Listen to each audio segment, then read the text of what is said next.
The temperature is lovely unless you have to work up a sweat. And my shirt is just soaked. Okay, up to the top.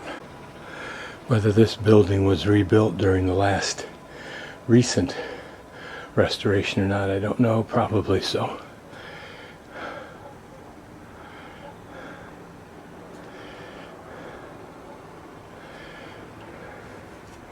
It still gets use.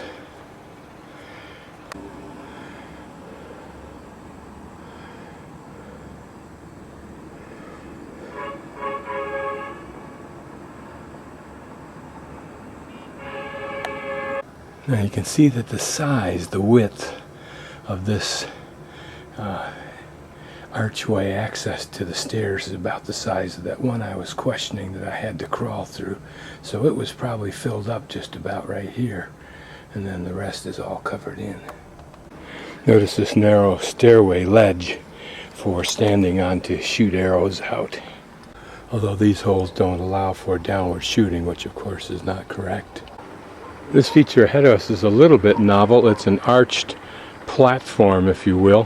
When you go down and under and back up to the right, then you circle around and go back over that, and it's just literally a platform that's, as you can see, arched a bit.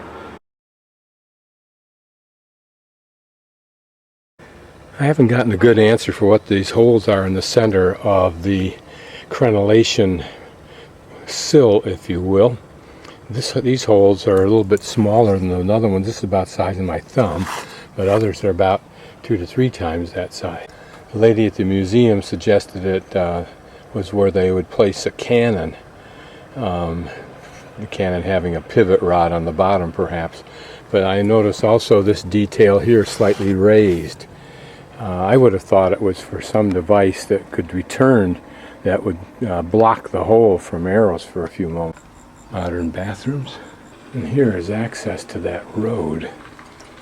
It may have been that the tower, the wall itself, figured they could use the road up here. Someone has a little restaurant barbecue set up here for busier times. Okay, now I'm going to do a 360 right here and go up to this arched platform I was telling you about. Again, I don't know what it was for. The only thing I can think of is it's for protecting this upper wall a little bit,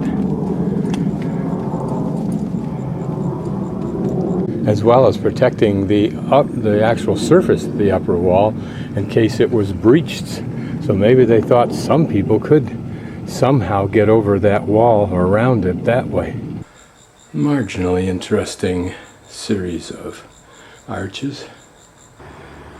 Another view of the wall crossing the river. You wonder if there was some strategy for blocking the ports or gates under that bridge on the river, and if there were ever attempts to breach that by an enemy. This is a novel little bit of detail, a novel only that I haven't seen it before, but where they're using 2 stones to create a detailed firing hole arch, if you will. Here in this restored tower, a cheap way of creating firing holes all around was to put a piece of conduit in there, or 2 chunks of tile that made conduit in essence, and pretend that's what they were. But of course they don't point down, so that serves no function. Here's a little takeoff on the lock device. A couple has a set of these and they stick them on this wire frame. There's only a few here now. Yeah, these are apples. These look like little crab apples, but I think they grow into those apples over there. But there's the thing I wanted to show you, is how they individually will wrap at a certain stage the apples on a tree so that insects can't get at them and damage the surface, which is what makes them saleable, certainly to the international market. Here the tradition's getting a little more purchase, apparently. Here a little closer view at this terracing for this orchard.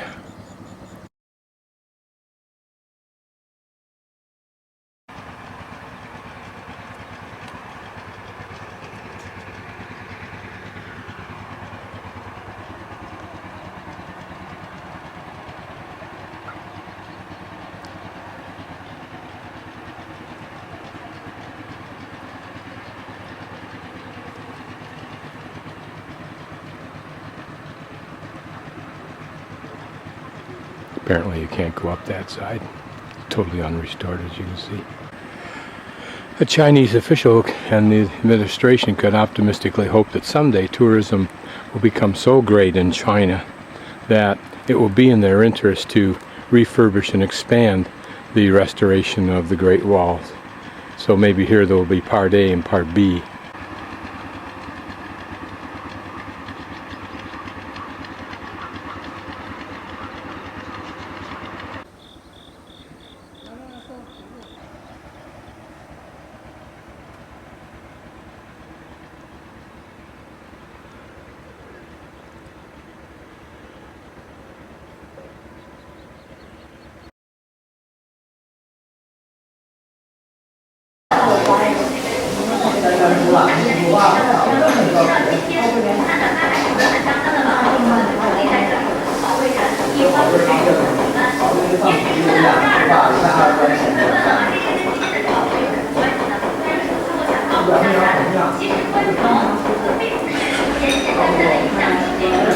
Sometimes I just set the camera on the table, pointed at somebody or something, and just let it run so that I can relish in the future how the Chinese people live their lives.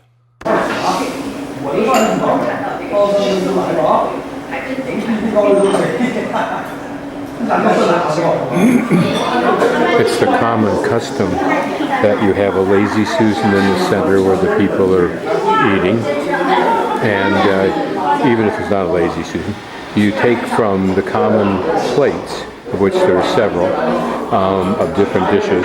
You take what it is that you want, and then you mix it with your rice and eat it, and you keep grabbing with your chopsticks.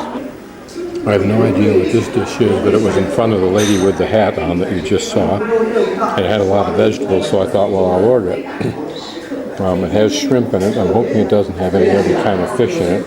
I think that this is tofu. I'll find out in a second. These, I believe, are mushrooms. Perhaps the shiitake mushrooms, or however they pronounce it. And these are probably cucumbers or some kind of squash.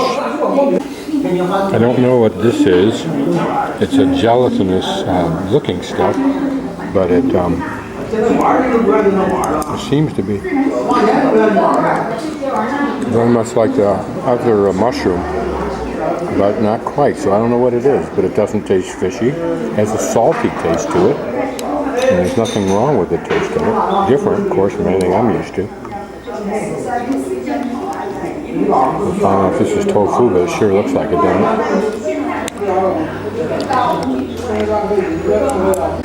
And if you have to spit something out at the table, you just spit it out like that lady just did, onto the table or into a cup if there's one handy, but no big deal. The point being, all it is stuff you don't eat. There's nothing grotesque or gross about it. This is novel because somebody attempted to do something a little bit different at one point in time, painted it yellow, kinda.